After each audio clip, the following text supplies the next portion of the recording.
This video was sponsored by Squarespace, the all-in-one platform that makes launching your own website a breeze.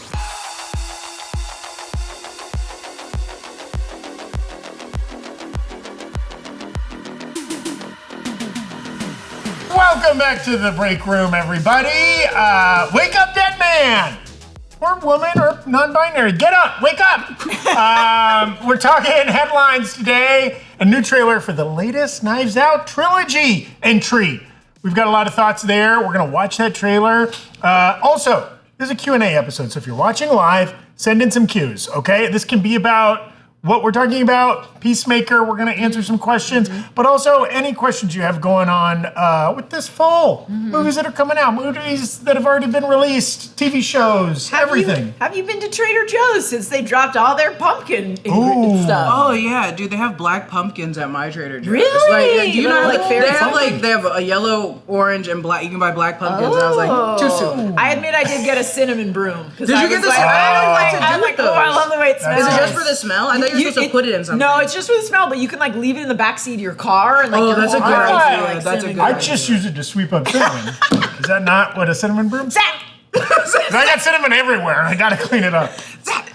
Okay, let's get right into it. We got a trailer for the latest installment of the Knives Out mystery franchise, the Benoit Blanc detective series. This one's called Wake Up Dead Man. It's a unique release strategy we can talk about. It'll be coming out for 2 weeks in theaters in late November and then releases on Netflix December 12th. But I think, Brian, do we have that? Oh, you know what? I'm already getting into the content. I haven't even introduced our illustrious panel. I'm Zach Huddleston. I'm thrilled to be here with Jessica Clemons. Dead woman here. And Gina Ippolito. The only live one in here. Okay, they're ad-libbing much better intros than we could have written for them. Okay, now, pretend that I did these things in the right order, and let's get into this Knives Out Wake Up Dead Man trailer. Yeah, that's fun. Yeah. Very fun environment. I love religion this time. The location reminds me more of the first Knives Out. I think it's set in North Carolina or something like that, but it's very woodsy and whatever. Obviously, Glass Onion went to the tropical island mostly. So this is kind of a return. Do we think people will see this in theaters, or are they used to seeing them in We on Netflix? didn't have the best time last time doing it. When we did a breakdown, I did the breakdown when it came out in theaters, and not a lot of people saw it yet. Damn. And then when it came to Netflix, that's when we saw the influx. And unfortunately, they've announced that it will be in theaters for 2 weeks. Very limited number of theaters. I mean, it's honestly surprising that Netflix is doing that at all these days, and I think that more people are trying to work it into maybe their contracts, like more of the creators. 100%. But that's how they lost the Duffer Brothers. Is the Duffer Brothers said like, hey, we want to release some things in theaters, and Netflix was like, absolutely not, because Sarandos notoriously has said like, he hates theaters. he wants to kill them. needs to go see like no one hates him. I think he said, he really does. Like, I think he said like, like theaters are going extinct, and like they should be going extinct, and he like notoriously is like, why would you want to go to a theater when you could just stay at home?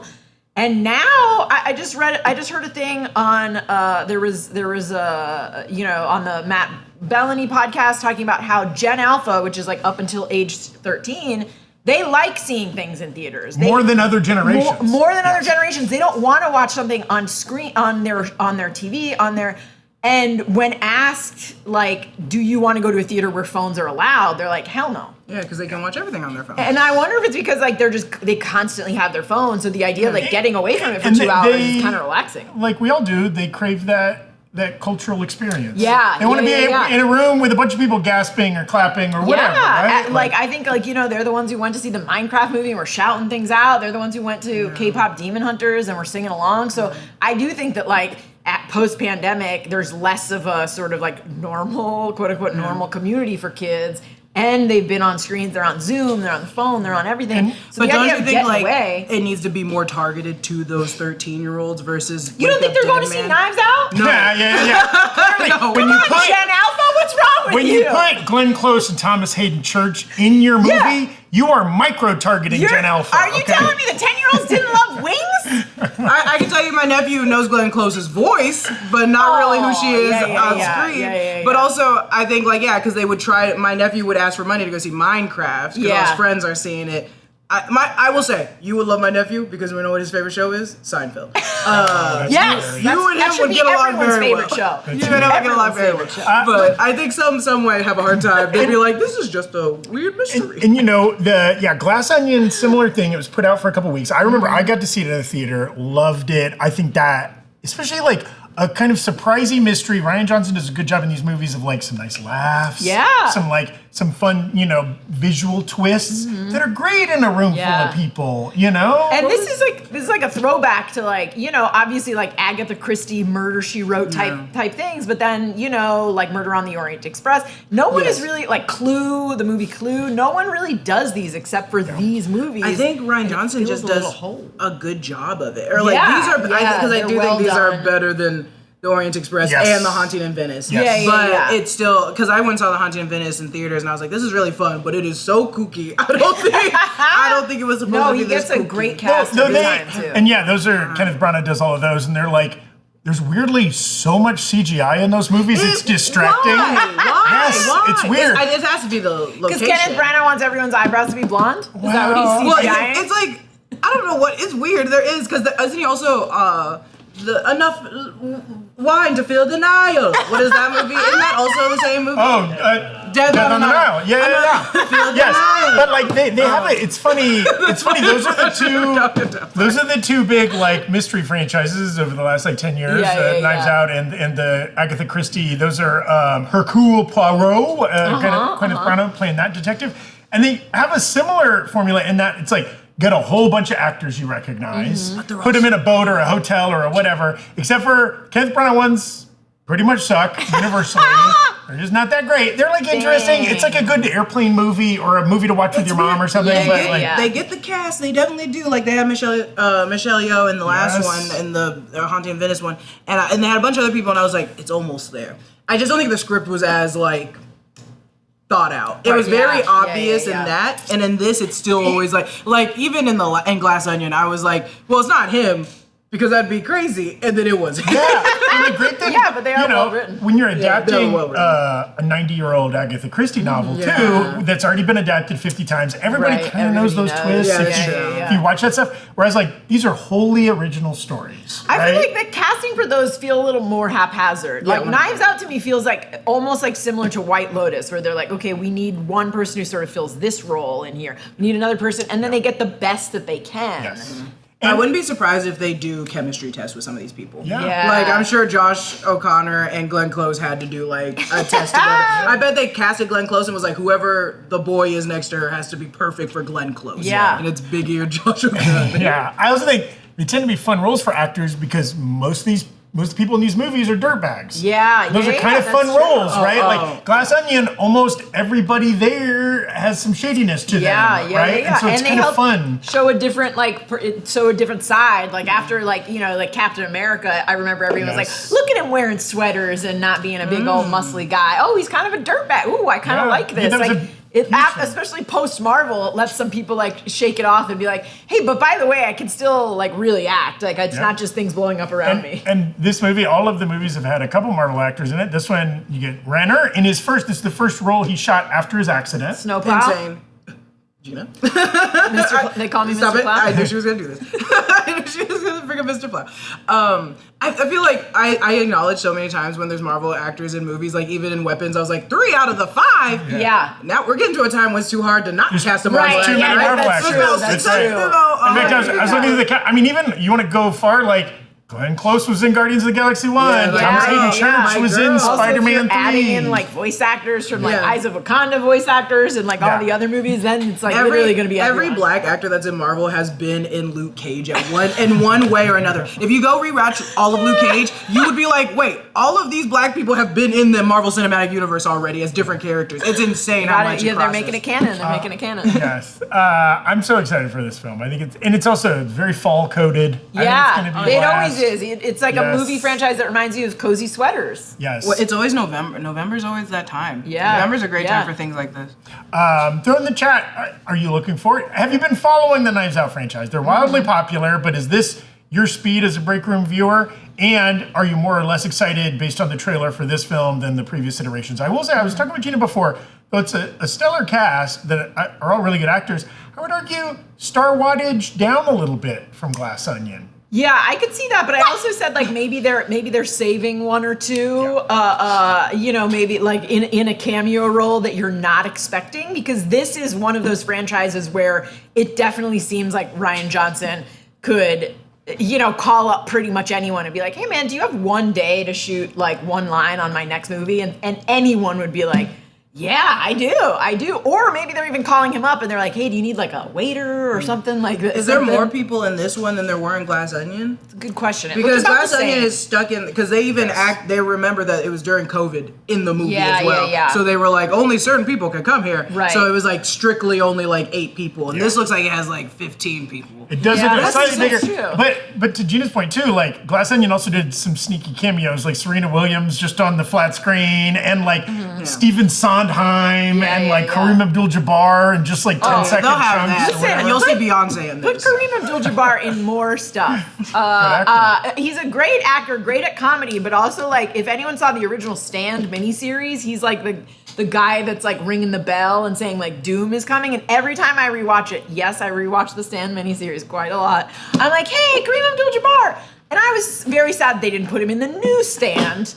Put that man in stuff. Oh, okay, fair. I realize it's a hard casting because he's like 80 feet tall, but and in his 70s or 80s now. But yeah. Put him in more stuff. Still, why not? Yeah. I love to see a super tall former athlete doing anything in a movie. Yeah. I mean, they're like human special effects. He's genuinely funny, and he's like genuinely so smart. And anytime he shows up and stuff, you're like, wow, this doesn't feel like how sometimes they'll put a football player in something and you'll be like, ooh. All right, this is like it's good to see you, sir. But like, I'm glad you only had one line. You sound like someone who really enjoyed Happy Gilmore 2, Gina, which had so many people that you're like, I don't know who this terrible actor is. I assume they're an athlete. I admit I haven't watched it yet. Okay, well you don't need to. Did anybody expect some side eye towards Happy Gilmore 2 in this episode? Not me.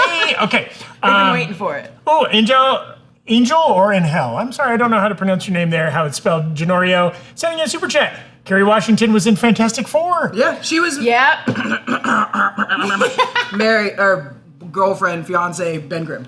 That's right. In the OG Fox ones, right? That was okay.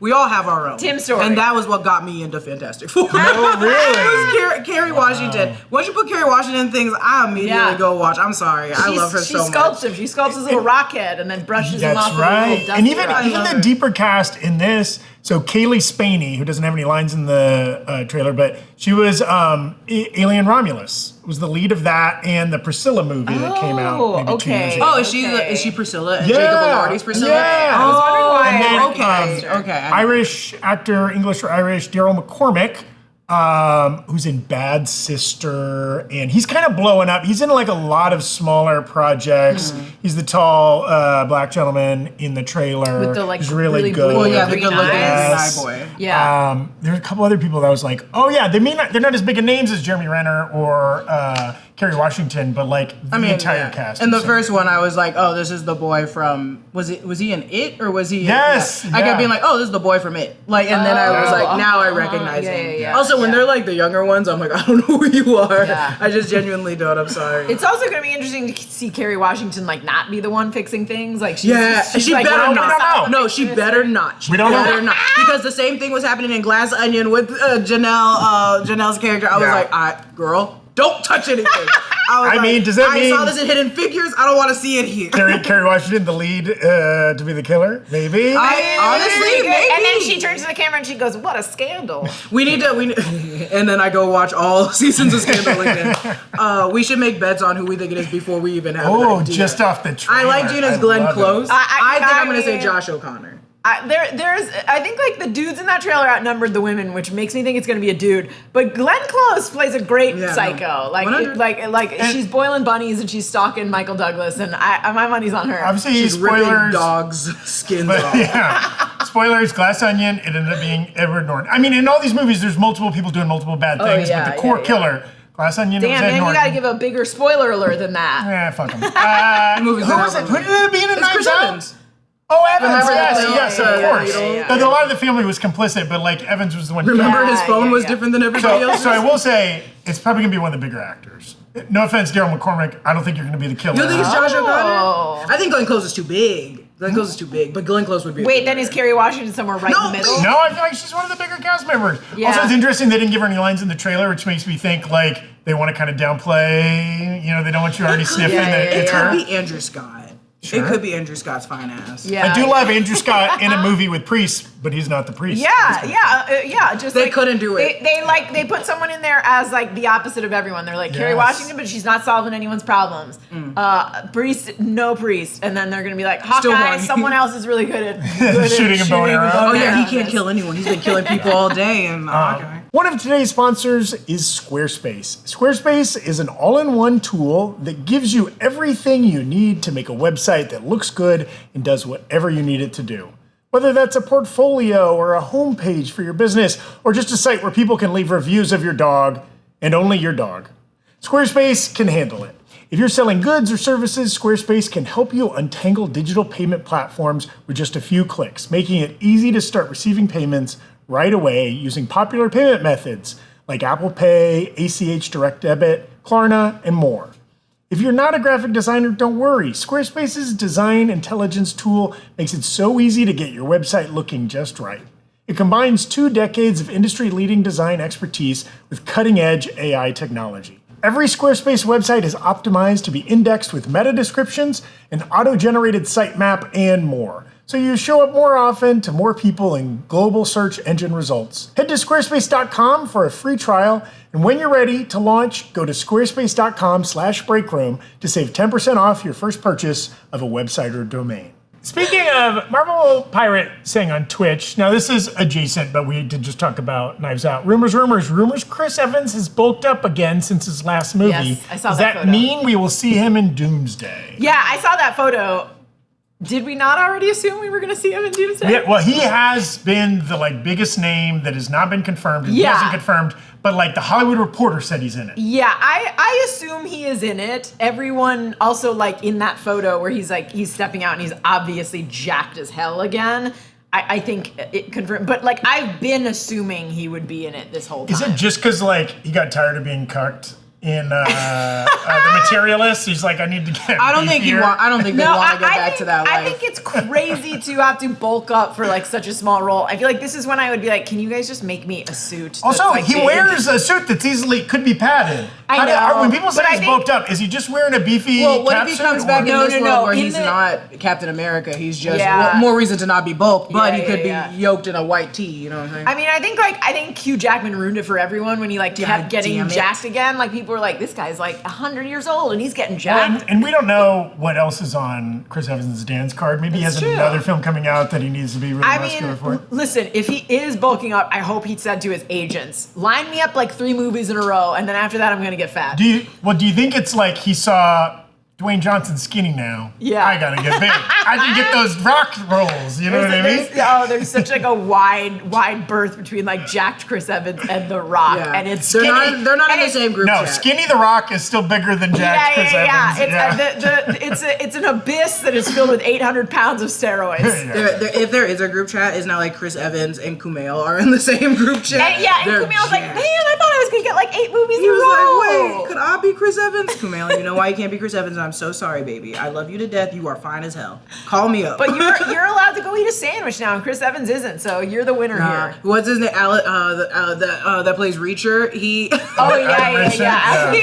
He randomly will come up on my YouTube. I'll watch his videos of Men's Health, and he's like, I take one of these turkeys and I wrap it in cheese and I just It's dip it in terrible. mustard. It is He said I dip it terrible. in mustard, and he said that's my lunch for the day, and then I just go. I wait till dinner when I eat my rice. I said, Alan. It's wild. And we're on a Go sidetrack on. here, but this is a great sidetrack. To be incredibly fit is a challenge, and it's can be a full-time job. And then these people, men and women, to be an actor, especially a lead actor in a show or a movie, you're on set 12 hours a day minimum. And then if you got to go and make up, Dave Bautista when he was playing Drax, right? He probably had to show up and do 2-3 hours of makeup, and then be on set 12 hours a day, and then still find time to work out. Yeah, and also like set food is not good. No, it's not for you. It's not healthy. Yeah. Like you're not, and I mean like not that they have separate food for like the A-list actors. Yeah. But like cast and crew is eating like donuts and like day old wraps that are on like a platter. And imagine just like being all you've eaten is like chicken breasts and like rice for a month, and then you walk by and you're like, donuts? Even if you haven't acted or whatever, like if you've had to like get up crazy early to catch a flight or for a job or something like that, waking up at 3 a.m. messes up your whole equilibrium. Yeah. You're like, I would like to mainline burritos right now or whatever, right? Like all of your shit's out the window. And these people have to be so disciplined. Like as silly as it is, and it's almost become too routine and boring that all actors are in incredible shape. It's like, we almost don't give them enough credit for it. I mean, I've fallen out of it because I'm like, the more we like root for it, the more their lives are hell. And I'm what I like about The Office is that everyone looks like a normal fucking person. I'm like, so if you're doing that, like if you're doing a superhero movie and you want to force the narrative that like you have to be, because I'm like, also look at most female bodybuilders. They do not like, not the ones that are competing, the ones that are in the Olympics. So like, they still have to eat bread. And so it's like, people don't really naturally look like this, even if they were heroes. It's also such a modern phenomenon. Like, look at Michael Keaton in the Batman. Just looked like a guy. I don't think he never even took his shirt off, right? Yeah, he didn't have in his contract. He's like, I ain't fucking working. It is kind of a newer thing. I remember like Stephen Amell on Arrow, like in those first few seasons, he was like constantly shirtless, and then you notice as it goes on, they did it less and less, and I was like, that dude knows that like every time he has a shirtless scene, like for like 3 days before, he's got to like super hydrate and then dehydrate, and it's like terrible for your body. So I bet he was like, hey, can I just fucking wear a shirt in this scene, please? That's what Zac Efron had to do for the lifeguard movie. The lifeguard movie. He had to just eat a bunch of Swedish fish so his veins would pop out. Yes. And even there's crazy stories like Matt. Also, I'm not paying attention to those. Your veins and your foot. But he cared.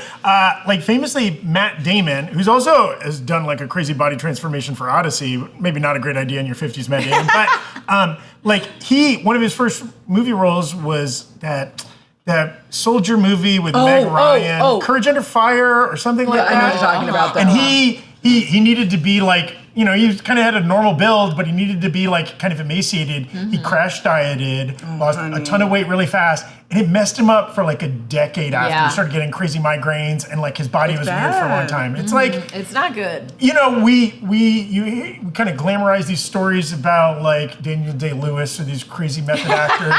They learn to play the violin for that one scene or whatever. But it's like sometimes they do stuff that is too extreme. Healthy. Okay, what a fun tangent that was. Sorry. McJack Attack on Twitch saying Chris Evans bulking up for not another teen movie too.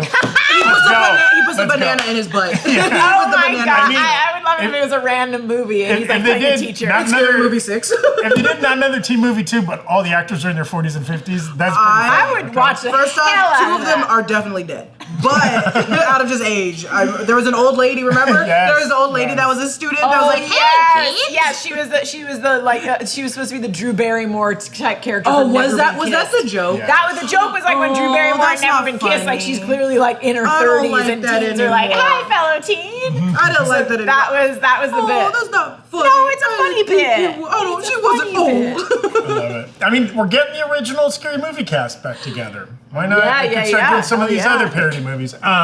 Okay, let's pivot here. We last week did not do an after show for Peacemaker episode 3 for a variety of reasons. But, we're not going to do a full after show here, but a recurring question, and this is something Eric brought up in the breakdown for episode 3, and a lot of people have been talking about online. We got a lot of different questions on different videos, people asking about this. This whole thing about the alternate dimension that Chris Peacemaker keeps going to, right?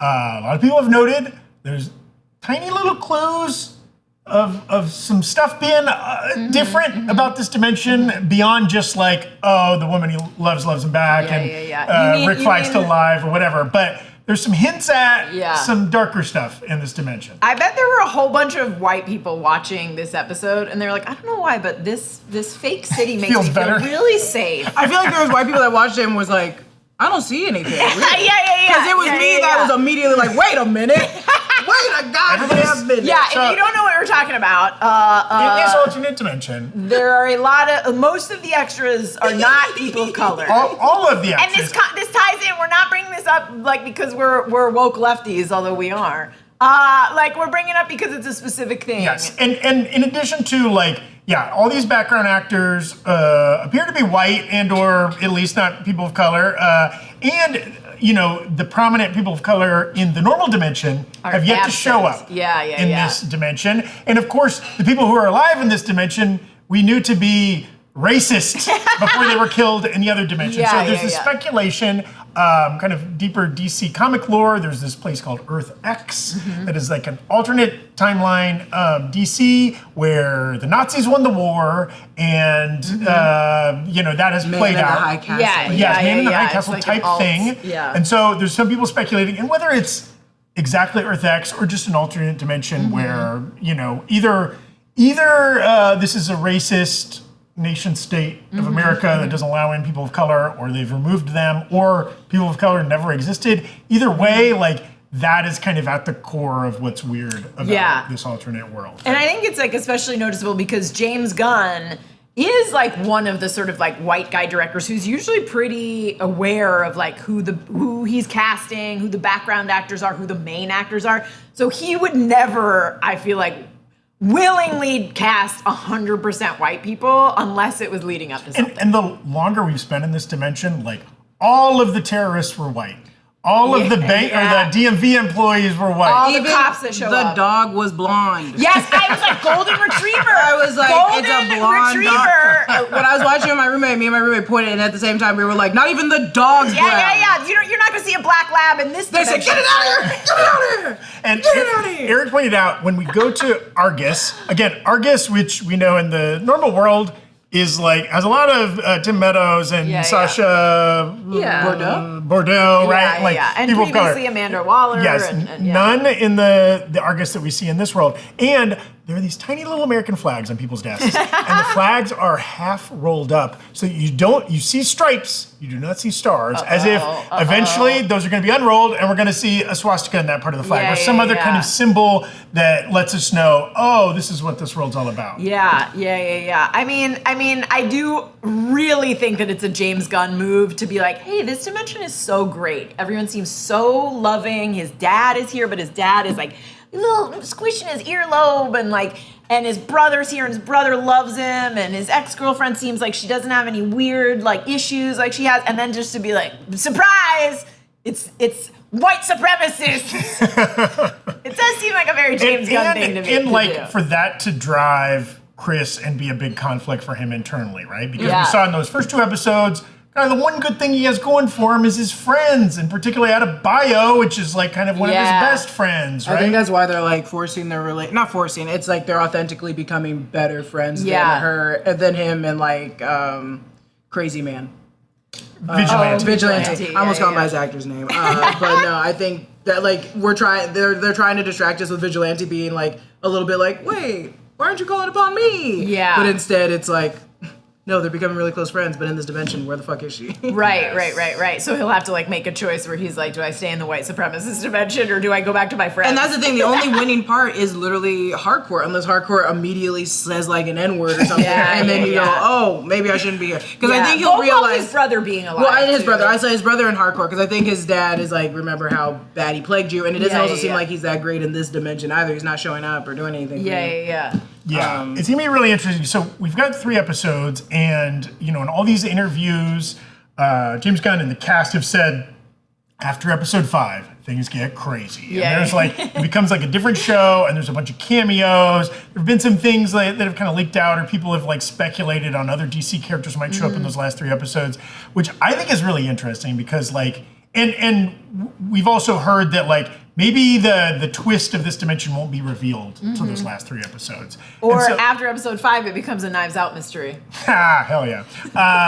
But, you know, it'll be interesting if those 2 things are not necessarily connected, that we will get DCU cameos. Yeah. And it becomes like a different show, and we finally find out what's going on with this dimension. But like, that is fascinating. Like, do we see David Cornsweet show up, but it's racist alternate Well, David you know how funny it Cornsweet? was that we were like, please bring in Blue Beetle, and then it's a racist. Or is it not Sholo? Is it White Blue Beetle or something? I would flip this table. But also, do you? Well, it's not. I don't think they can do like time travel. But I know, and I'm only saying this because of the trailer has like that giant spider or whatever coming out. Do you think they can alter something in our normal reality that fucks up that reality enough that it flips a little bit? I feel like that. Like, I don't think it's gonna happen, but it's like, if it gets that disastrous, it feels like something has to trigger for that world to be flipped on its head like that. Because like the stakes are too low if it's like, well, this world over there and our normal world, but they never intersect, so it doesn't really matter. Yeah. At some point, the worlds have to intersect, right? Either our characters from the normal Earth go over to Earth X, and then Adebayo has quite an experience landing there, or whatever, right? Or those characters leave that world and come over to the normal world. Does the science and math still work that like if there is no Waller there would be no interesting. Does that work in something situation like this? Like, could she walk through that door and just perish, or would she still exist? Is it Back to the Future rules, I don't. or is it? It's still his. It still is him. Yeah. It's still Chris Smith. Yeah. But if there's no reason for her to exist in this reality, would she just go? I don't know. No, I think because two of him were existing simultaneously in that universe, so I think that would also mean that even if you didn't exist in this universe, you could. You could just walk in and then be the new existence. Yeah. That seems like that. But I do think it's interesting. Like maybe Adebayo doesn't exist because maybe Waller never had a kid because maybe she wasn't afforded that luxury in this universe. And I think so in the comic book run in the Earth X, right? Like there's this alternate Earth where the Nazis won, and then World War II. Actually, the Nazis ended up winning in the 60s and 70s, right? World War II lasts for like 30 years. And eventually they win, but the plot. Obviously, it's not like a that storyline. And the plot is that like heroes emerge that fight against that totalitarian racist state. So like we obviously just saw these terrorists, which like might be interesting if it's eventually revealed those are actually the good guys. Those are the good guys. They were blowing up government buildings because they were good guys, and of course Peacemaker shows up and wipes them out. Or are there other heroes? Like if we do see a Blue Beetle in this Earth, but he's fighting against. He's part of the resistance right? against. Yeah, I think what I think is interesting is what's Rick Flag Jr.'s actor's name? Joel Kinnaman? Yeah, Joel Kinnaman. He was on another show that was a what if type of show, which was like what if Russia won the space race instead of America. That was on Apple TV called For All Mankind. And that was sort of like, in addition to Man in the High Castle, that was a sort of like, this sort of like one event changes everything. And then it's like, how, if Russia won the space race, how is all of America affected by that? And so I just love the idea that Joel Kinnaman now is like only cast in things where it's like, hey, let's do an alt reality version of the United States. Do you want to star in this, buddy? What's that other one with Sofia Coppola of the South one?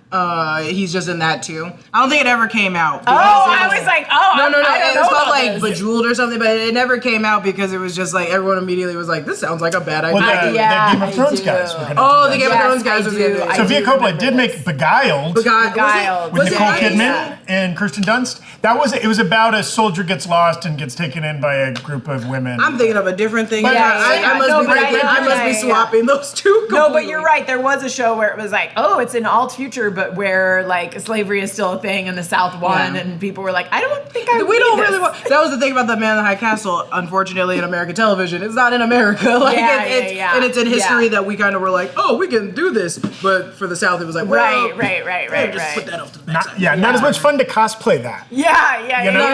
Not too many actors clamoring to be in that. That's so interesting. I hope that's so interesting. This universe is so dangerous. It's so bad. And it's gonna be it's gonna be really interesting to see like how that plays off of these characters. If and when this reveal happens, what else we find out about that world and how that impacts back our world. Because right now we have these two very disconnected storylines going on, right? Of like, Argus investigating Peacemaker over here, and then Peacemaker going on this journey of self in this alternate dimension. And there's almost nothing connecting them now. And eventually those paths are going to cross, right? Once Hardcore gets it, I feel like we're going to get in that door. We're going to get in that door and we're going to show up in that reality, right? And once Hardcore learns that he's only in here because not only his brother, but because there's a nicer version of her that loves him, she's going to be pissed. Yes. And that'll, not even pissed, just like disappointed. Be like, you're willing to sacrifice everything. And as Eric pointed out in the breakdown, that episode 3 begins with Harcourt and Rick Flag Jr. post-coitus, right? Yeah. But that's not in the alternate universe. That's in the normal universe. She dated Rick Flag Jr. before the events of the Suicide Squad.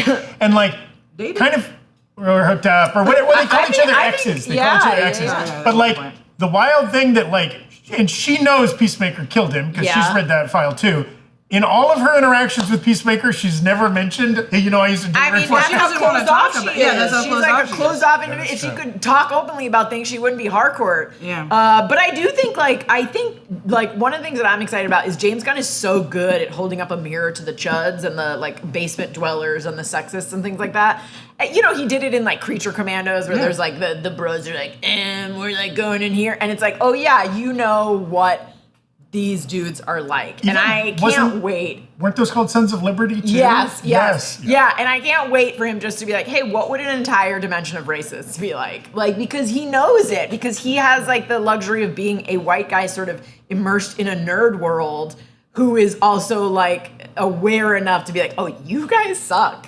You're idiots. This is what you look like. Yeah, exactly. He's basically going to be hey, I'm going to make fun of you guys. And and it's a show that can do that no holds bar because he greenlit it himself and writes it himself and can do whatever he wants. And HBO wants to keep him happy. And it's a show that can show extremely graphic violence, cuss like there's no tomorrow, and even graphic nudity and sex and whatever, orgy, right? Yeah. So it's he could do it in a way that very few shows ever could. Yeah, agreed. Again, everything they keep saying about those last 3 episodes are that they get really wild, and I don't doubt that. I'm really excited. Do you think it's gonna be cut off? The door is gonna be cut off forever? It does feel you gotta blow up that quantum zone, right? I think if Argus is all about we cannot have these anymore, and we're going to his house because he can't have this anymore, I think it seems maybe this season has to end with something happening, them boarding it up. Well, because also, don't you feel eventually people are going to start coming the other direction? Yeah, I think James Gunn will sort of leave it open to be hey, that it still exists. There are still pocket dimensions that exist that lead to, but for this world, I think Chris has to make a decision of which world do I want to stay in, and if I close this wall off, it's not I can live in my world, but then date that Harcourt on the weekends. I think it's got to be shut off for good. Yeah. And that's, I think, to Gina's point, that is the James Gunn way of thinking in his writing. Even when he was when I did Superman, it was a lot about me and my dad's relationship. This is I have to physically close this part off. There is a greener side to this, and I know it's not the one I should be going to, so I have to lock myself away from it. Get away from that temptation. I found Christ that way. Don't we all? Pivoting to a different Peacemaker-related Marvel Pirate on Twitch asking, how did we get to do that Judo Master interview, which of course got uploaded in its entirety last Friday, and you can see clips of it in the Peacemaker breakdown that Eric did. At this very desk. Yes. Well, we've been lucky enough. We've had a couple opportunities like that. The Judo Master Na Lee actor, Jessica got to interview a big part of the cast of K-pop Demon Hunters. Yeah. Noah Hawley, Eric got to interview Noah Hawley, some of the Alien Earth actors. And we're just cool, guys. That's the answer. got to do from Ironheart. Oh, yes. And of going farther back, the Wallace and Gromit creators Eric talked to. And anyway, we've been very lucky, and this is not anything necessarily we're doing other than hopefully good work. But, all of these actors, creators, writers have PR people that are looking to get them press or people working on these shows are looking to promote them in multiple ways. And, so they reach out to us. And we do say no to some stuff if it feels too off-brand or we can't make the times work or something like that. But for the most part, if it's somebody like a K-pop Demon Hunter actor or a Peacemaker actor, we're yes, please. I only want to add to this that Reagan Aaliyah reached out because she's a huge new Rockstars fan. That's right. Yeah. Her family has been watching new Rockstars their entire life, and when she got into Ironheart, she was I can talk to them about all, and she loves comics. She loves comics. She went to the midnight releases with her parents to go see like Iron Man when she was a baby, and she's a huge fan, and you guys should all love her. She's perfect as a person, but she was one of the ones that like reached out and was like, please, I'd love to talk to you guys about what I think Doctor Strange is gonna do. And we frequently get that where somebody is familiar with our channels, either the person or like their PR rep or somebody else at the studio or something like that. Mon Vellani was like a huge nerd. Oh yeah, Mon Vellani. A lot of them are like genuine nerds. Yeah, they're just that genuine know nerds. of new rock stars because they themselves are nerds who seek out breakdowns and stuff like that. Yes, yeah, and it's really fun to talk to them because they get it too. Yeah. And you know, we've gotten close, and the thinking is maybe in the near future we might be able to snag some of these. We've gotten close to getting even kind of bigger, like the star of a Marvel movie kind of opportunities. You see those people on Hot Ones or, you know, lots of these other digital outlets as that's becoming like a bigger part of the promotional tour. So fingers crossed that those kind of opportunities will come more in the future and we'll get to talk to people and more famous folks will get to sit at this weirdo little desk. A couple other super chats. Thank you, Christian Unpronounceable. Just sending in a super chat that says test. And BBX also sending in one that says testing. Thank you. That might be a bit that I'm unaware of. Or maybe we're just testing the feature to make sure it works. Resident young person, is that a joke? Okay, Brian shook his head. He shook his head. I mean, maybe their chats aren't going through. Maybe that's like they had a couple chats that weren't. Brian, you should be fixing this. Or you know what? let's They do just wanted to send in a super chat and couldn't think of anything else to say. No, Christian Unpronounceable can always think of things to That's say. right. Maybe let us know if it's broken or something. Yeah, I'll yell at Brian. Or Berg, if you're in the chat, let us know. And again, we're doing Q&A stuff here, so throw out any cues, whether Peacemaker related or other property. We get two other Peacemaker questions here, both from Twitch. McJack Attack saying, Eagly doesn't exist, I assume in this in the alternate Earth, because Peacemaker grew up with his brother and father caring about him. So didn't need to make a bird best friend. He didn't need an emotional support bird because I was actually sad that Eagly didn't exist, but then I was like, no, I don't want anything bad to happen to Eagly. So if he's in the bad dimension, I don't want him to get blown up. Per Jessica's dog observation, is he going to be like a white swan or something like that? They still had an eagle representing them, kind of, right? That's true. It was. I don't want to talk about it too much. Yeah, it was a little bit there, so I think he could have still existed. Yeah, that's true.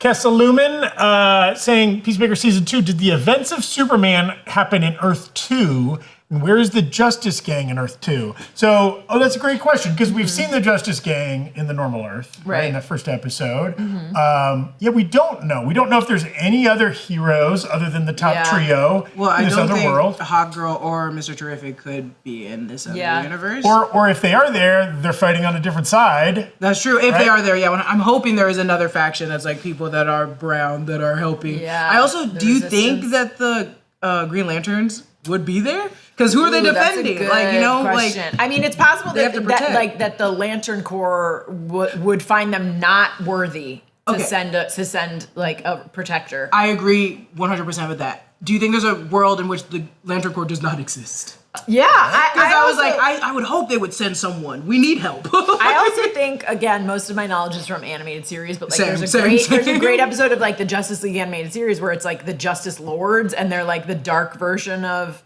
the Justice League, and it's like it's like it came from Superman sort of being like too overprotective and then like cracking down on like petty crime and shit like that, and they're all in these all black uniforms and they're very severe, and Batman is sort of the one that has to like free them from this universe. So maybe if they exist in this universe, they're all assholes or something. Oh, maybe. Yeah. Which could easily be the case because it's like it's an asshole universe. Yeah. It's an asshole thing. Yes. Damn. We were talking earlier about re-releases in theaters. Maybe we can talk a little bit more about that. But Kessalumen also throwing out on Twitch, will they ever... Oh, sorry. You previously said, will they re-release a Marvel movie in theaters? But then Marvel Pirate pointing out, wouldn't it be cool to re-release X-Men in theaters? Oh, easy. And that got me thinking, those big blockbusters that... maybe late 90s, early 2000s, kind of before IMAX became such a big thing. Yeah. Were not released in IMAX necessarily. Yeah. The first time, even if you've seen the 99 X-Men 1,000 times, probably haven't seen it in IMAX or large format. The thing is, I get it. I think X-Men, I don't think the first one will be as good as X2. If that makes sense. X2 was more, I think for a theater experience, X2 is like much more whimsical or like just big. Yes. And that's why I'm like, Explosions and stuff, bring yeah. X-Men back, but it would be hard not to start with the first one, but I don't think the first one would do as well as the others. Yeah. And then on top of that, not to be the person, I'm not taking sides. Brian Singer? No, I was gonna say, like, do we want to give that guy money? I said I don't want to be the person. Do we? But also that, okay, do we? And then also, I mean, how many people are gonna go see Apocalypse? How many people are gonna go see the if we eliminated every movie in Hollywood that had a predator involved, we would not be able to see any movies. They would That never we know re-release are any predators. movies. That we know are predators. There's still active predators the making movies. Weinsteins, like, I just there's like thousands of movies Look that are here, associated with the I Weinsteins. just saw a Zach Kreger film. So far, I think he's fine. But that's a recent But if thing. tomorrow we I'm find saying- out- But I'm saying all my movies have been pretty good. I'm saying if we go back prior to like No, a decade, no, I 100. think like someone in the peripheral. That's an interesting- We can't. Well, 2 We're decades like ago. re-release American Beauty. Oh, 2 decades ago, I was like, Mel Gibson ain't that bad. Oh yeah, you can't watch any movies from the 70s. They were actively assaulting each other on set Oh, in yeah, the 70s. yeah. But it is a great point. You know, I hadn't put it in that kind of context in my brain before, but like in some ways, how nice that in Doomsday we're going to get to see some of those X-Men actors who were in these Bryan Singer movies, some of whom had really bad experiences with Bryan that Singer, aren't triggered. but get to like play those roles away from him. yeah. Everybody better be nice to them. That's Yeah, it's like yeah. a school Yeah. playground where I'm like, Yeah. I don't care who the diva is, these ones have to go through it first. Yeah. I'm like, they have to Yeah, go through it yeah, first. yeah. Let be nice. If Yeah. I see a single, if anyone does anything to Nightcrawler, Yes. if I see that person had a hard time on set. Also, yeah, Ally famously, Cumming. Halle Berry had a really bad Yeah, experience with yeah. Bryan Singer. Now, she's not yet announced for Doomsday. Fingers crossed she's still I know. going Bring to be her, in bring there. her back. but, She's had some bad Bring back my experiences. girl. yeah, a bunch of the cast. I mean, especially was it by X2. Things were Yeah. going really bad. He did not direct the third one, but the second one was when he was up to some stuff and not being a good person. Yeah. Interesting. My babies. Missy J93 or Miss J93 saying, "Are you all looking forward to the new season of Fallout and Gen V?" Hell yeah, Funny baby. you should Yes. ask about Hell those two yeah, properties. Yes. Jessica Jess and I may have is- even seen some. Yes, Jessica and Gina already. actively involved in our coverage of Gen V, certainly. Fuck yeah, dude. We do Gen V. Super excited. Gen V was when we did our picks. Gen V was mine. Remember that? Yeah, I yeah, love yeah. Gen V. Me and John, this doo-doo head, we do Fallout. John is a big Fallout fan, and he is Fallout obsessed. boy? He's a some would big call him a Fallout Fallout boy? boy. Some would call him a Fallout boy. What would they call us? Gen girls? I don't like. That's not as fun. We got our V card. Gina. Cut the cameras. Dead ass. Turn off her mic. Turn off her mic. She gets no mic Yeah, anymore. Gen V is next week. Yeah, it's next Wednesday. Yeah. Yeah, Yeah. a week from Wednesday, and then I don't. Do we have a hard release date for Fallout, or we just know it's December? I think we do have a hard release date, but John, I what can't is it? off the top of my head remember what it is. John shook his head and got on his computer. Yeah, but we're very excited. I'm so Yeah, excited. yeah. I'm excited for both. Yeah, I'm we're gonna be doing stuff for both. Yeah, and probably on the break room, certainly for Gen V, we'll be talking about it more. If not covering every episode, we'll definitely cover it some. Fallout, if it's a big binge drop, I don't know if how we'll be able to cover that. Oh, here comes Oh, guest John star, Costa. guest star John Costa. star. I was called a doo-doo head earlier today, and I just want to correct the record. It's doo-doo in the pants. We all know this. That's Doo-doo. right. December Where is it? 17th. December 17th. December 17th. The Lord's Day. You know what? They gotta We're gonna be quit. crushed, In a dude. week. We're gonna be crushed. For And then we work got fucking purposes. shit Yeah, the week yeah. after that. It's gonna be tough. For work be purposes, they gotta crushed, quit dude. releasing anything after maybe December 10th. It's We really won't hard for us to be do. here, dude. What the hell? Me and Jared got the best deal with Gen V, doing Yeah, it right yeah, when school yeah. started. We're not in school. Yeah. Like, jeez, Doo-doo in the Louise. pants. but Doo-doo yes, in the I think- streets, John Costa in the sheets. There, Damn straight. yeah, the Fallen Winter, as we talked about last Monday, a lot of, or 2 Mondays ago, not as many big, huge releases, but a lot of really cool middle releases. Yeah, You know, yeah, different yeah, things yeah. for different people to get excited about. One For hundred, sure. dude. There's a million great things, and you can go watch Hunting Wives if you guys are behind. Oh, Have you watched Hunting Wives yet, John? Or is that? no, you've talked the number of times you've slipped Hunting Wives you would like organically it. into conversation. It makes me feel like I My really mom need to on the watch. phone was like, "I want to watch Task," and I was like, "Oh God!" I was like, "It was one of the shows he pitched on our episode. It's the gritty one with Mark Ruffalo." Yeah. Yeah, Mayor of Your mom likes Easttown. gritty. Your the mom likes Ruffalo. grit. My telling you, give me an alcoholic cop and give me a desperate criminal who's got to pull off one last job. Okay, as we head into the home stretch here. McJaggetech also mentioning, I guess they've recently done re-releases of Breakfast Club, One Flew Over the Cuckoo's Nest, and they got Back to the Future and Twilight are both. Oh yeah, Twilight's coming back. Twilight's coming back. it's Twilight's so coming back, and bad. I've been choking myself. It's I'm gonna go bad. crazy, you guys. I'm gonna be such a little pervert in the trees. I can't wait to see that hideous baby on the big screen. Yeah, Esme is beautiful in her own way, in her Renesmee. own robotic and Renesmee, right? Renesmee. She is beautiful in her own disgusting, ugly. I'm a baby. Marry me, werewolf boy. I wished I was her when I was a child. My excitement level for all those things is not equal, but I will say I love this. We were talking a little bit earlier this morning about, if you live in a town that has like a repertory theater or whatever, right? Where they might show a wide variety of stuff, including like new indie films and new foreign films or whatever, but then they'll mix in stuff from the 70s, 80s, 90s, whatever. Yeah. Maybe built around a theme, or they'll do a series. Sometimes it's just random because they feel like playing One Flew Over the Cuckoo's Nest on a Tuesday or whatever. I love that now the bigger chains are doing it that. too. Yeah. Oh, they recognized. They got with it. They got with it real quick when they realized we weren't making money because everyone's sneaking in their own food and no one can afford a goddamn ticket. Yeah. Well, they were like, we got to get them back somehow. We got to get back to people that make the money. And the movie chains have talked about in a post-COVID world that like studios are just releasing fewer movies. Right. And so they got to do something. Yeah, and so there's all these gap periods where it's like, this last weekend was a good example. Conjuring Last Rites came out, did really good. Yeah. One of the Very most successful popular horror movies franchise. of all time. But like after that, there wasn't a lot of other new films coming out. Whereas, it wasn't that long ago, it was like 3 big movies came out every weekend. Yeah. And so studios are just they're scaling back and they're focusing more on the big tent poles. But then you still need a lot of stuff to fill in theaters and to give people different reasons to come in. And if you're a super fan of a franchise or you're just really into a genre or something like that, it's great to give you an excuse to go to a theater, Yeah, I think like one of the other issues is because like when I was a kid, there weren't so many movies being released, but the ones that were released stayed in theaters for so long. Yeah. So like theaters, so if you are an AMC and you have a movie that's like gonna be on streaming in a month, you're not going to keep that movie on 3 or 4 screens. You're going to make it go down to 1 screen. And like, so now I think barring, the Netflixes and the Amazons and stuff saying like, yeah, sure, we'll give it a full theatrical run. We'll let it go for 4 months or 6 months or whatever. Yeah, they have got to fill those theaters with something. And clearly there is an appetite there. I can't remember how much Jaws made, but it was like so much. And Zach told me this morning that they're re-releasing all of the Nightmare on Elm Streets, or at least the first 7. Oh, they're releasing it all? Wow. Yes. Including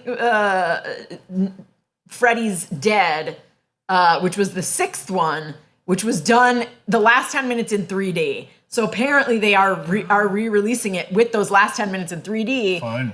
It wasn't that successful back in the day, but maybe now the technology's there to see it. If they did no, they don't want their theaters to be messed up again. I was like, if they did a Rocky Horror Picture Show, I think they'd be fine. Oh, yeah. They would be fine if they did that, but I don't think they want their theaters to be messed up too bad. Nah, let them get messed up. If you can chicken jockey, you're yes, and I think like things that you want to sing along to. Yeah. That's clearly of the genres that have kind of survived and thrived in a post-COVID, post-strike world. It's like the K-pop Demon Hunters sing along, Hamilton, Hollywood doesn't make that many new musicals, so it's like you got to give people something to go sing to. How are the like anime movies doing in theaters? Because Dragon Ball Z has come out like a million times, and they're just coming out with the new Demon Slayer movie. Yeah, and those ones and the Jujutsu Kaisen really well. Again, they usually have like a 1-week engagement or something like that, but like that's obviously a very engaged fan base that shows up. Right? Yeah, those tend to do really well. Yeah. It'll be really interesting. I love this as a tactic.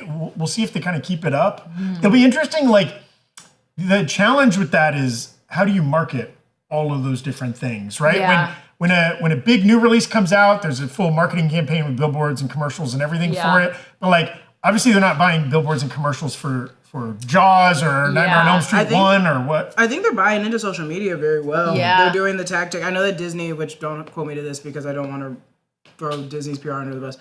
Disney, I love you. They're mainly only going out to TikTok and Instagram, period. They were Yeah. like, if you're doing anything else, we don't really care for it. We know it's more marketable in short form content on these platforms. So I think Regal sharing on TikTok, like, here's the 31 movies we're doing. Yeah. It got really big. People were like, oh, wait a minute. And that's a good point that like now especially the big theater chains that have their own loyalty programs, A-List and Regal Rewards or whatever it's called, like they can just market to those super fans already. Yeah. They know you already like to go to an AMC or a Regal or whatever. Like, hey, would you like to come a little bit extra and see these special movies? They don't need to market it to everybody. Yeah. True. Yeah. I don't know how they. Oh no, keep going. No, I was gonna say they do like a good job of like, oh, it's the 30th anniversary of this, it's the 50th anniversary of this. So it ties into like anyone making posts about like, oh, 50th anniversary of Jaws, then they're like, hey, let's repost it and say like, see it on the big screen. Even if it's like a video being like, did you know this? And then it's like the 30th anniversary. Yeah. I get sucked into that. Same. I also think too, I mean, depends on who you are. They play a little bit of trailer of it before the movies. You know what I'm saying? I say it depends on who you are because I show up 25 minutes exactly after the trailers. I've seen every trailer. God. I don't now. I don't know. It's every theater. Our show's State Farm commercials in the middle of the trailers. I'm very irritated about it. I hate it more than anything in the. But also, but I was gonna add, which does not help the conversation at all.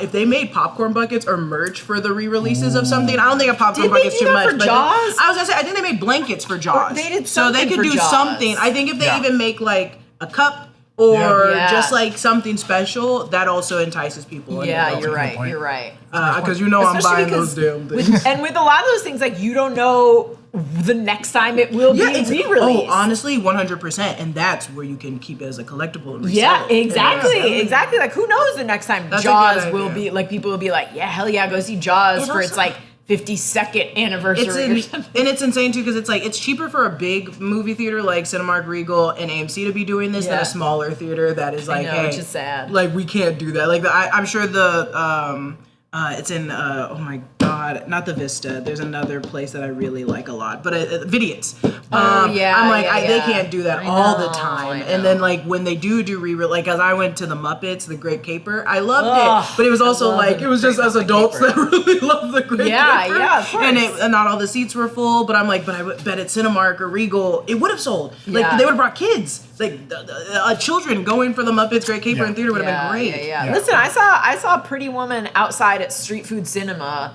at like the Equestrian Center in Burbank, and there was not a single inch of grass that was available. Like I got there so early, that whole field was just People in wall-to-wall LA people. love to show up for an outdoor movie theater that is mediocre at no, best. shut the hell up. I've been to the Hollywood Forever I love multiple times. I love the Hollywood. I Never still love loved the it. Hollywood You got Cemetery. it, Street Food Cinema. I it's love superior. Hollywood Forever. Street I Food don't Cinema care. is superior. That's where I saw Megs. I was like, I love Hollywood Forever. I don't care what you say. Street Food Cinema. And I is get to walk superior. past a lot of dead people. And I get to go, this is the guy that did Looney There's Tunes. a dead guy. There's another dead There's guy. another dead guy. What's that? A dead guy. He's a dead guy. Ooh, another dead guy. We'll do a whole Breakroom episode. I love an outdoor theater. What are talking you about talking outdoor, about? and we'll do a pro con where I'll just take all no. the cons. You They're guys have always gone to great. the wrong ones. I think they're all multiple great. times. I think they're all Don't go to Hollywood Forever. Go to the bigger parks like in the valley. That too. When they have food trucks all around. I might 110 be at sneaking 9 over there in p.m.? the Okay. trash cans. All right.